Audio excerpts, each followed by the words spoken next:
Marine Sergeant John Peck was 25 when he deployed for a second tour of duty to southern Afghanistan.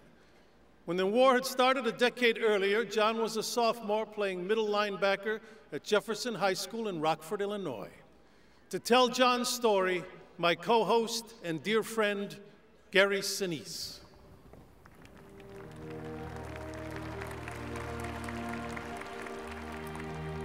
In the beginning of football season, they called me Bean because I was so skinny. So during one of the first practices, I'm the tackler and my opponent is the biggest, toughest guy on the team. I'm petrified of him, but I'm not going to let him know that. So I go in low, hit him hard, and took him out. And they never called me Bean again. A year after I graduated, I joined the Marines. I left for boot camp 2 days before my 20th birthday. The first week, all I kept thinking was, what have I done? In February 2007, I deployed to Iraq, Al Anbar province in the desert outside Fallujah. Our mission was to regain control of the hottest spot in the country. We were in the middle of nowhere, sleeping on the hoods of our vehicles. We'd patrol into the countryside looking for insurgents, and they were there all right. We were ambushed, hit with mortars, grenades, sniper fire. In August, I'm in the turret of a 7-ton truck, and we hit an IED. The explosion pops me up in the air, and when I fall back down into the turret, my forehead hits a piece of jagged metal. They medevaced me to Germany, did an MRI, and found a tear in the right frontal lobe of my brain. They sent me back to San Diego. I received a Purple Heart, but I lost most of my short and long-term memory, speech, balance, ability to drive, to shoot a weapon, to do pretty much anything. Yet, at the same time, the Marines were my whole life now.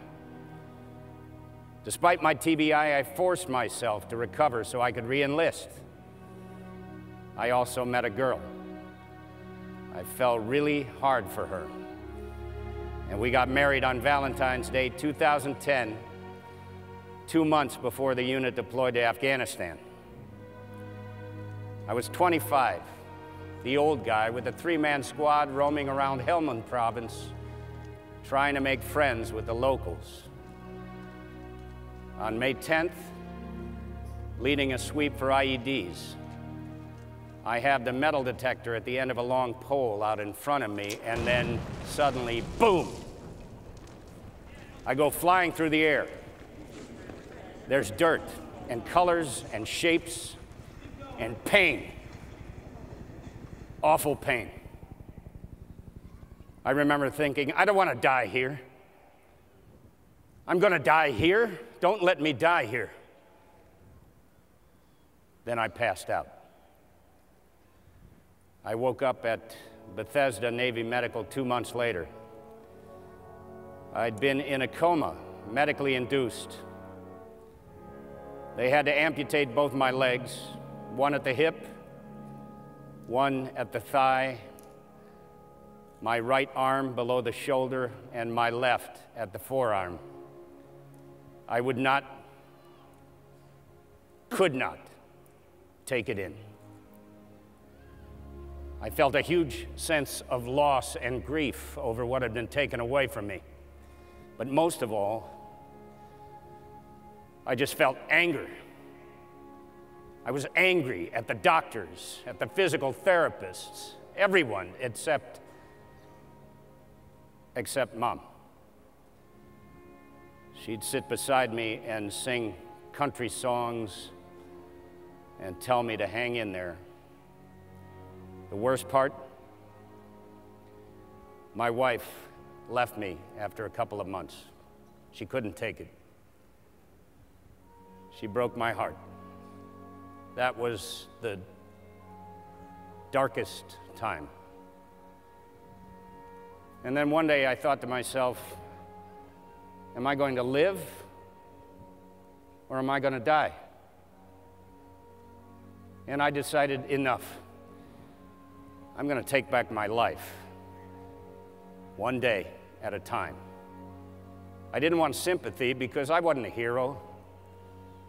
The heroes were the guys who didn't come home. I was just John Peck. You know, when I was in high school, I learned to play the violin.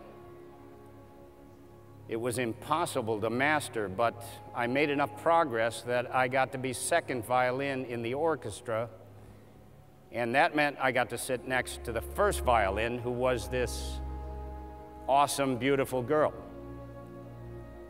Definitely worth all the trouble. Maybe that's what coming back from war is all about. Learning how to get back to my life, learning how resilient I really am, to the point where I can help others by paying it forward. Learning to keep my cool and laugh when I mess up because of my prosthetics, and learning to fall in love again.